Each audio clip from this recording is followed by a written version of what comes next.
ಅವ್ರ ಪರಿಸ್ಥಿತಿ ಕೆಟ್ಟದ್ದ, ಒಳ್ಳೆ ರಾಜಕಾರಣ ಮಾಡುವ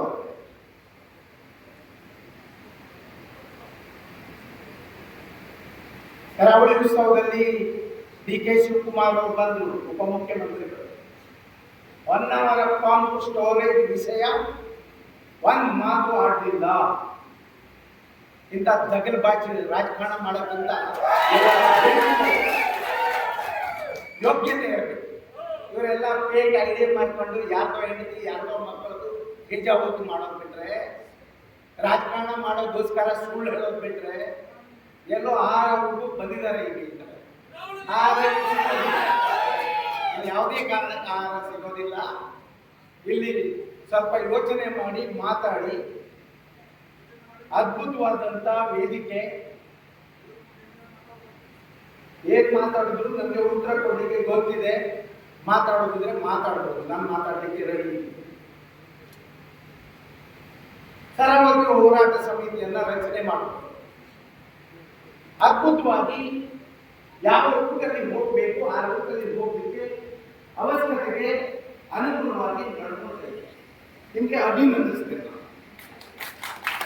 ಈ ವೇದಿಕೆಯಲ್ಲಿ ಮಾತಾಡಿಕೊಂಡು ರಾಜಕಾರಣ ಮಾತಾಡೋದು ಸುಳ್ಳು. ಸೋಂದಾಪುರದ ಸ್ವಾಮೀಜಿಯವರ ಅಧ್ಯಕ್ಷತೆಯಲ್ಲಿ ಬೆಳ್ತಿ ಮತ್ತೆ ಅವಿನಾಶಿನಿ ತೀರವನ್ನ ಅದು ಜೋಡಣೆ ಮಾಡಬಾರದು ಅಂದರೆ ಅದನ್ನ ವೇದಿಕೆಯಲ್ಲಿ ಇದೇ ತರ ವೇದಿಕೆ ಮಾಡಿದ್ವಿ. ಅವರಿಗೆ ವಿಷಯವೆಲ್ಲ ಹೇಳಿದೆ, ನಾನು ಮನವರಿಕೆ ಮಾಡೋದು. ಅವರು ಬರೀ ಅವಿನಾಶಿನಿ ಮತ್ತೆ ಬೆಳ್ತಿ ಮಾತ್ರ ತಗೊಳ್ಳಿಲ್ಲ, ಸರಾವತಿ ಪಂಪ್ ಸ್ಟೋರೇಜ್ ಅನ್ನು ತಗೊಂಡು ಅವರ ಅಧ್ಯಕ್ಷತೆಯಲ್ಲಿ 1000 ಗಟ್ಟಲೆ ಜನ, ಹೆಚ್ಚು ಕಡಿಮೆ ಒಂದು 10,000 ಜನರ ವೇದಿಕೆಯಲ್ಲಿ ಎರಡನ್ನೂ ವಿರೋಧ ಮಾಡಿದ್ರು. ಅಲ್ಲಿ ನಾನು ಒಂದು ವಿಷಯ ಹೇಳಿದೆ, ಹೀಗಾಗಿದೆ ಗುರುಗಳೇ, ಈಗೀಗ ಆಗಿದೆ. ಇದು ಗುರುಗಳ ವೇದಿಕೆ, ಇದು ಸುಳ್ಳು ಹೇಳುವ ವೇದಿಕೆ ಅಲ್ಲ. ಈ ವೇದಿಕೆ ಬಹಳ ಮುಖ್ಯವಾದ ವೇದಿಕೆ. ನಾವು ದೇವರಿಗಿಂತ ಮೇಲೆ ನೋಡುವುದು ಗುರುಗಳನ್ನು, ಪೂಜ್ಯರನ್ನು. ದೇವರನ್ನಾಗಿ ನಾವು ನೋಡೋದು ಪೂಜ್ಯರನ್ನು. ಎಲ್ಲ ಪೂಜ್ಯರನ್ನ ನಾನು ಗೌರವಿಸ್ತೇನೆ, ಪ್ರೀತಿಸ್ತೇನೆ. ಅವರು ನನ್ನನ್ನು ಪ್ರೀತಿಸ್ತಾರೆ. ಈ ವೇದಿಕೆಯಲ್ಲಿ ರಾಜಕಾರಣ ಮಾಡಬಾರ್ದು. ನಾವು ಇದು ವಿಷಯ ಹೇಳ್ತಿದ್ರೆ ಮುಂದೆ ಏನ್ ಮಾಡಬೇಕು ಅನ್ನೋದಕ್ಕೆ ಯೋಚನೆ ಮಾಡಲಿಕ್ಕೆ ಸಾಧ್ಯ ಆಗೋದಿಲ್ಲ. ನಾನು ಅಲ್ಲಿ ಹೇಳಿದ್ರಿಂದ ಆ ನಂತರ ಒಂದು ಕಮಿಟಿಯನ್ನು ರಚನೆ ಮಾಡೋದು, ಅವರದೇ ಆದಂಥದ್ದು ತಜ್ಞರ ಕಮಿಟಿಯನ್ನು ರಚನೆ ಮಾಡೋದು. ಈ ಭಾಗದ ಎಲ್ಲ ಶಾಸಕರಿಗೆ, ಸಂಸದರಿಗೆ ಹೇಳಿದ್ರು, ಸಂಸದರ ಅಧ್ಯಕ್ಷತೆ, ಕಾಗೇರಿಯವರ ಅಧ್ಯಕ್ಷತೆ. ನಾನು ಮಂತ್ರಿಯಾಗಿ ಹೋಗಿದ್ದೇನೆ, ಭೀಮಣ್ಣನ ಇವರು ಶಾಸಕರಾಗಿ ಹೋಗಿದ್ರು. ಇವರು ಮೆಸೇಜ್ ಅನ್ನು ಕೊಟ್ಟು, ನಮ್ಮ ಯಾರು ದಿನಕರ್ ಶೆಟ್ಟರು, ನನಗೆ ಬರಲಿಕ್ಕೆ ಆಗೋದಿಲ್ಲ, ನಿಮಗೆ ಬೆಂಬಲ ಇದೆ ಅಂತ ಹೇಳಿದ್ರು.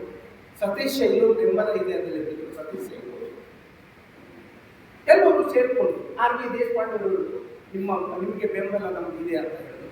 ನಾವು ಹೋಗಿ ಡೆಲ್ಲಿಗೆ ಹೋಗಿ ನಾವು ಏನು ಮಾಡಬಾರ್ದು ಈ ಯೋಜನೆ, 2 ಯೋಜನೆಗೆ ನಾವು ವಿನಂತಿಯನ್ನು ಮಾಡ್ತೀವಿ.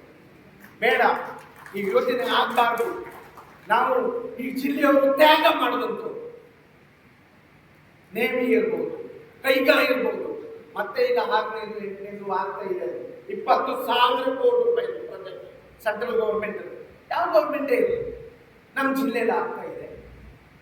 ರೈಲ್ವೆ ಬಿಟ್ಟಿದ್ದೇವೆ ನಾವು, ಹೈವೇ ಬಿಟ್ಟಿದ್ದೇವೆ ನಾವು, ಡ್ಯಾಮ್ಗಳಿಗೆ ಕೊಟ್ಟಿದ್ದೇವೆ. ಈ ಜಿಲ್ಲೆ ತ್ಯಾಗ ಮಾಡಿದಂಥ ಜಿಲ್ಲೆ. ನಮ್ಗೆ ಇರೋದು 20% ಮಾತ್ರ ನಮಗೆ ಅಧಿಕಾರ ಇರೋದು, ನಮಗೆ ರೆವಿನ್ಯೂ ಇಲಾಖೆ ಅಥವಾ ನಮ್ಮ ಸ್ವಂತ ಜಾಗ ಇರೋದು. ಬಾಕಿ ಪೂರ 80% ಫಾರೆಸ್ಟ್. ನಮಗೆ ಏನು ಮಾಡಲಿಕ್ಕೆ ಸಾಧ್ಯ ಇಲ್ಲ. ಈ ಯೋಜನೆ ಕೈಗೊಳ್ಳಬೇಕು ಅಂದರೆ ನಾವು ಸೆಂಟ್ರಲ್ ಮಿನಿಸ್ಟರ್ ಹೋಗಿ ವಿನಂತಿ ಮಾಡ್ತೀವಿ. ವಿಶ್ವೇಶ್ವರಯ್ಯನಾಗಲಿ ಸಂಸದರು ಅದನ್ನು ಸಮಯವನ್ನು ನಿಗದಿ ಮಾಡಿ ನಾವು ಮೀಟಿಂಗನ್ನು ಇಟ್ಟು ಅವರ ಹತ್ರ ವಿನಂತಿ ಮಾಡಿಕೊಂಡು ನಾವು ಬಂದು, ನಾವು ಎಲ್ಲೂ ಪಕ್ಷ ಮಾಡಲಿಲ್ಲ. ವಿಷಯ ಜನರಿಗೆ ಗೊತ್ತಾಗಬೇಕು, ವಿಷಯ ಗುರುಗಳಿಗೆ ಗೊತ್ತಾಗಬೇಕು. ಇದು ನಿಲ್ಲಬೇಕು. ಇದು 1-2 ಸಾವಿರ ಜನರ ಸಮಸ್ಯೆ ಅಲ್ಲ. ಹೆಚ್ಚು ಕಡಿಮೆ ಮುರುಡೇಶ್ವರ ನಮ್ಮ ತಾಲೂಕಿಗೂ ನೀರು ಹೋಗುವುದು ಸರಾಗವಿದೆ. ಹೆಚ್ಚು ಕಮ್ಮಿ ಕುಮಟಾ ಹತ್ತಿರ ಹೋಗಿ ಕುಮಟಕ್ಕೂ ಸರಾವತಿದೆ ಹೋಗೋದಕ್ಕೆ, ಹೊನ್ನಾವರಕ್ಕಂತೂ ಪೂರ್ತಿ ಸರಾವತಿ ನೀರು ಬಹಳ ಮುಖ್ಯವಾದದ್ದು. ಹೆಚ್ಚು ಕಡಿಮೆ 5 ಲಕ್ಷ ಜನರ ಸಮಸ್ಯೆ ಇದೆ. ಮೀನುಗಾರಿಕೆ ಒಂದು ರೀತಿಯಲ್ಲಿ ಸಮಸ್ಯೆ ಆಗ್ತದೆ, ಕೃಷಿಕರಿಗೆ ಒಂದು ರೀತಿ ಸಮಸ್ಯೆ ಆಗ್ತದೆ, ಕುಡಿಯುವ ನೀರಿಗೆ ಒಂದು ರೀತಿ ಸಮಸ್ಯೆ ಆಗ್ತದೆ. ಅದು ಆಗಬಾರ್ದು ಅಂತ ನಿಟ್ಟಿನಲ್ಲಿ ನಾವು ವಿನಂತಿಯನ್ನು ಮಾಡಿ ವಿಷಯವನ್ನು ಮಂಡಿಸಿ, ನನಗೆ ಈ ಯೋಜನೆ ಬರ್ತದೆ ಅಂತ ಗೊತ್ತಾದ ತಕ್ಷಣ, ಬಂದಿದೆ ನನಗೆ ಗೊತ್ತಾದ ತಕ್ಷಣ, ಬರ್ತದೆ ಅಲ್ಲ ಬಂದಿದೆ ನನಗೆ ಗೊತ್ತಾದ ತಕ್ಷಣ ನಾನು ಆಗಿದ್ದಾಗಿ ಮುಖ್ಯಮಂತ್ರಿಗಳಿಗೆ ಮತ್ತೆ ನಮ್ಮ ಇಂಧನ ಮಂತ್ರಿಗಳಿಗೆ ನಾವು ವಿನಂತಿ ಮಾಡ್ತೇವೆ, ಬೇಡ ನಾವು ತ್ಯಾಗ ಮಾಡಿದ್ದೇವೆ, ನಮಗೆ ಕಷ್ಟ ಉಂಟು, ಇಷ್ಟೆಲ್ಲ ತ್ಯಾಗ ಮಾಡಿದ್ರು ನಮ್ಮ ಒಂದೊಂದು ಊರಿಗೆ ಹೋಗ್ಬೇಕಾದ್ರೆ 25-30 ಕಿಲೋಮೀಟರ್ ಸುತ್ತೋರ್ದು ಹೋಗ್ಬೇಕು ಶರಾವತಿ ನದಿಯಿಂದ. ನಮಗೆ ಯಾವುದೇ ರೀತಿ ಉಪಯೋಗ ಆಗೋಕ್ಕಿಂತ ಉಪದ್ರ ಆಗುತ್ತೆ ಜಾಸ್ತಿ ಇದೆ.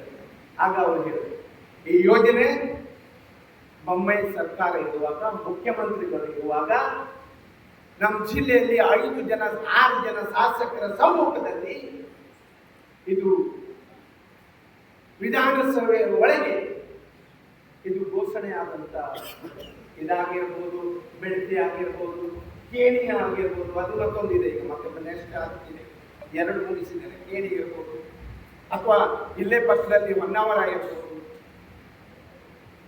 Honnavar port private limited company ಇರ್ಬೋದು.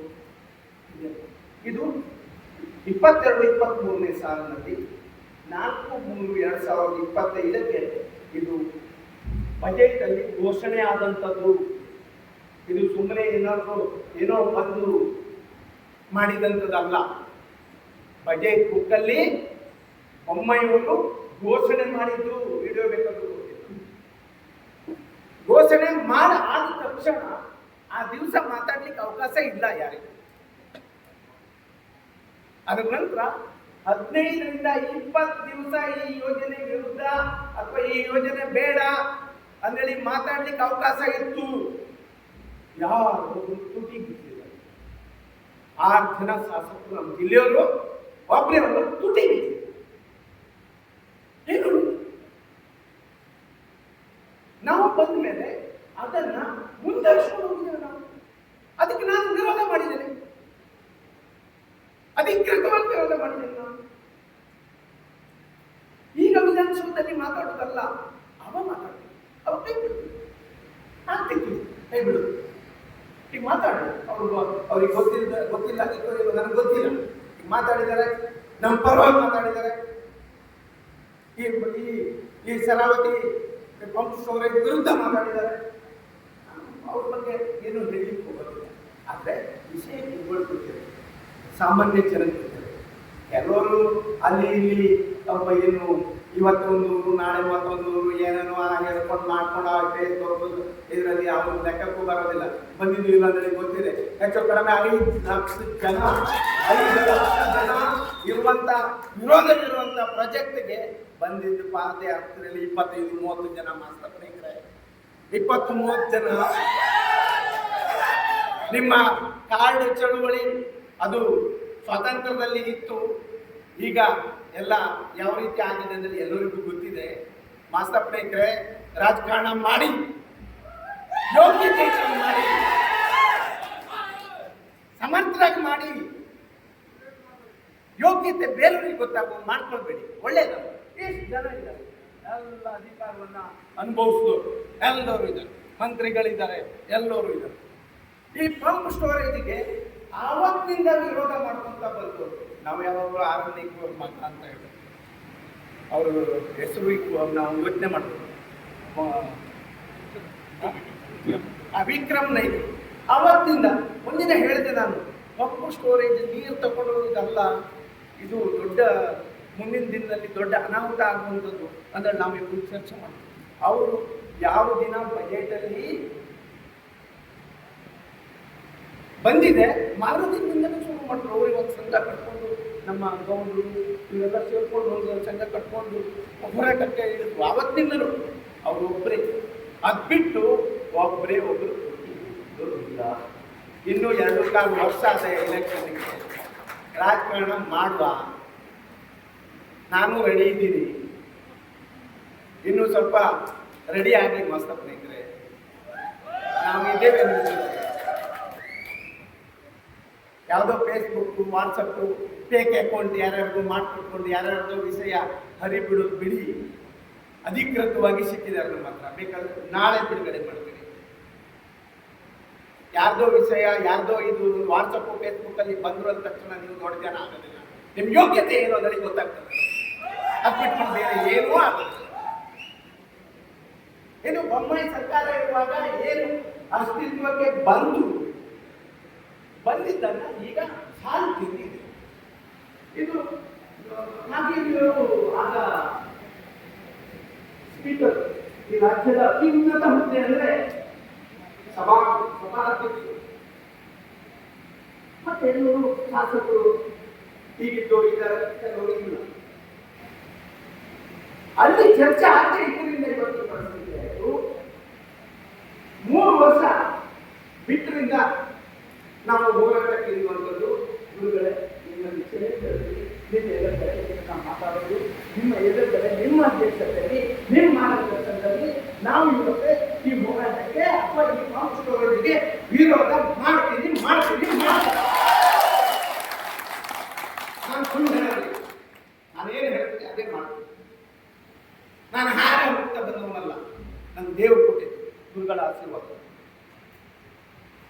ಈ ಕ್ಷೇತ್ರದ ಜನರ ಆಶೀರ್ವಾದ. ನಾನು ಯಾವಾಗಲೂ ಹೆಚ್ಚು ಮಾತಾಡೋದಿಲ್ಲ, ಗುರುಗಳಿರಂತೂ ಮಾತಾಡೋದಿಲ್ಲ. ನಾನು ಮತ್ತೆ ಇಲ್ಲಿ ಬರೋಕ್ಕಿಂತ ಪೂರ್ವದಲ್ಲೇ ಹೇಳಿದೆ ಇವರಿಗೆ, ಕಮಿಟಿಯವರು ವೈಯಕ್ತಿಕ ಏನಾದರೂ ಇದ್ರೆ ಹೇಳಿ, ಪಕ್ಷದ ಬೇರೆ ಪಕ್ಷದವ್ರದ್ದು ಏನಾದರೂ ಇದ್ರೆ ಹೇಳಿ. ನಾನು ಗುರುಗಳ ಹತ್ರ ಸಪರೇಟ್ ಆಗಿ ಮಾತಾಡ್ತೇನೆ, ನಿಮ್ಮ ಹೋರಾಟಕ್ಕೆ ಬೆಂಬಲ ಕೊಡ್ತೇನೆ. ನಾನು ಅಧಿವೇಶನ ಬಿಟ್ಟು ಬಂದಿದ್ದೇನೆ. ನಾನಾಗಲಿ ಇವರು ದಿನಕರ್ ಶೆಟ್ಟರ್ ಆಗಲಿ ಅಧಿವೇಶನ ಬಿಟ್ಟು ಬಂದಿದ್ದೇನೆ. ಬಹಳ ಮುಖ್ಯವಾದ, ಅದಕ್ಕಿಂತ ಇದು ಮುಖ್ಯ ಅಂದೇಳಿ ನಾನು ತಿಳ್ಕೊಳ್ಳ, ನನ್ನ ಕ್ಷೇತ್ರದ ಜನ ಮುಖ್ಯ ಅಂತ ನಾನು ತಿಳ್ಕೊಳ್ಳ.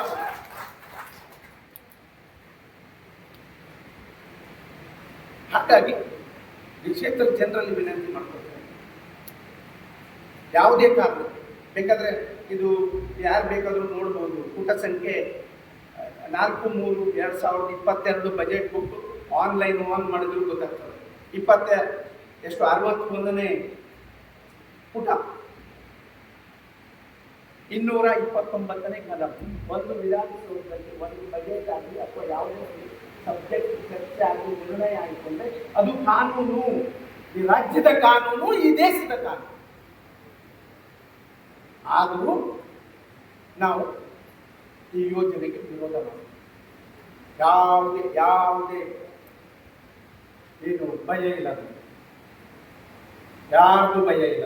ನನಗೆ ಭಯ ಇರೋದು ಗುರುಗಳು, ದೇವರು, ಕ್ಷೇತ್ರದ ಜನರು.